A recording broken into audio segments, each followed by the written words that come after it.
देवळा तालुक्यातील खामखेडा येथे सोमवारी दिनांक 9 जून सकाळच्या सुमारास एक काळीज पिळवटून टाकणारी दुर्दैवी घटना घडली।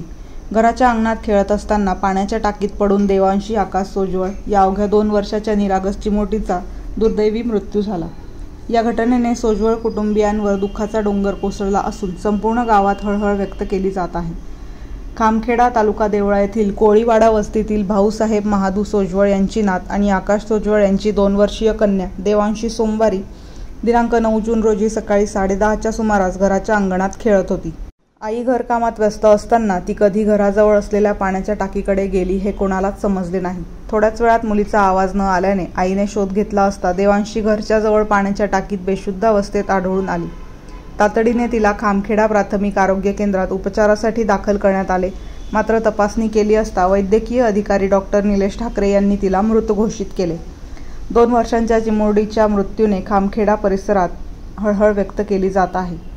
वृत्तसंकलन महादू मोरे व पवन गरुड, देवळा।